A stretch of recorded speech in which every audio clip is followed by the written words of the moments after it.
Iya, misi umat ini diawali dari zamannya Vincentius ketika waktu itu Vincentius mengajak Romo-Romo untuk mengadakan misi umat ke daerah Folleville. Ya, dari situlah awalnya, kemudian sampai sekarang misi umat dilakukan, terlebih juga di Indonesia ini, di mana para Romo CM mengajak kongregasi-kongregasi lain untuk ikut terlibat dalam misi umat. Sejarah misi umat untuk dikarya di Indonesia itu diawali oleh para frater CM Provinsi Indonesia dan hingga saat ini berlanjut. Dan pada saat ini karya misi umat Vincentian melibatkan berbagai banyak tarekat yang ada.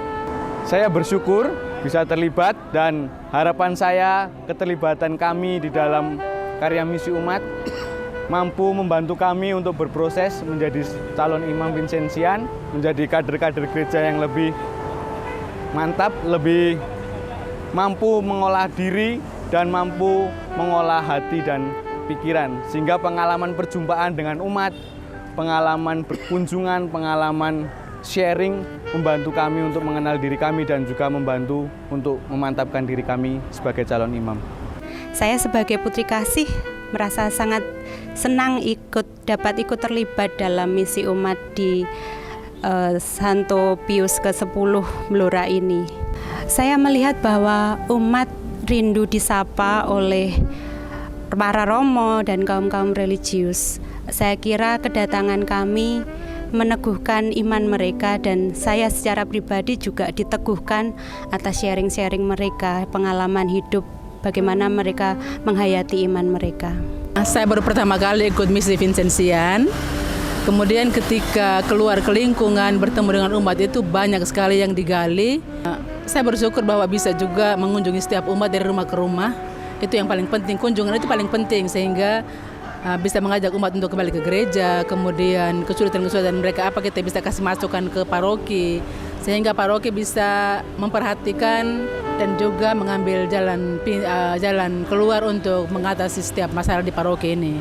Yang saya pelajari dari misi umat ini adalah kerelaan hati untuk berjumpa dengan umat, di mana saya merasa sebagai orang muda, saya masih cenderung egois dengan diri sendiri. Dan dalam perjalanan mengikuti MOVE ini, saya belajar untuk minimal belajar mendengarkan orang bercerita, sukacita mereka menyambut saya merasa bukan siapa-siapa, saya tidak mengerti bahasa Jawa, tetapi umatnya dengan senyum yang sangat tulus menerima saya. Mereka jarang dikunjungi. Kondisi umat di sana memang jaraknya jauh, sangat jauh. Dari satu tempat ke tempat lain itu mungkin kita tempuh 4 atau 5 kilometer. Bahkan ada yang sangat jauh sampai 8 kilometer ya. 1,5 jam mungkin kita ke sana. Jadi ya umat sangat merindukan, bahkan di sana itu umat-umat lansia yang memang pertama mereka merindukan para misionaris atau merindukan romo, suster, atau katekis yang mau mendengarkan mereka.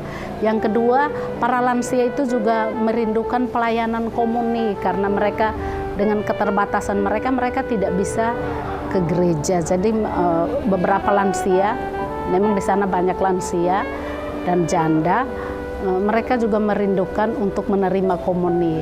Dan hal itu memang menjadi rekomendasi untuk pastor paroki sehingga paling tidak 1 minggu sekali ada asisten imam atau katekis yang mau melayani komuni bagi mbah-mbah atau para lansia yang memang selama ini keterbatasan fisik, maka mereka tidak ke gereja, paling tidak 1 minggu sekali mereka bisa menerima komuni.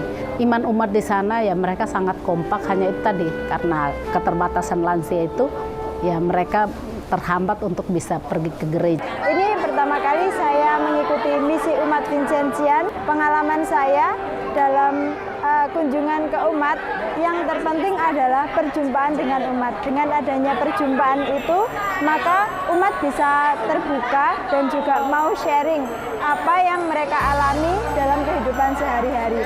Dan juga menjadi pembelajaran bagi saya sendiri dengan perjumpaan itu semakin dikuatkan dan ditumbuhkan iman saya ketika saya di pusat pastoral bekerja di balik laptop, tapi ketika mengikuti MUV ini, saya dikuatkan dari pengalaman umat bahwa saya selalu dikuatkan untuk memberikan yang terbaik bagi pelayanan, terlebih menjadi katekis ya dalam perjumpaan.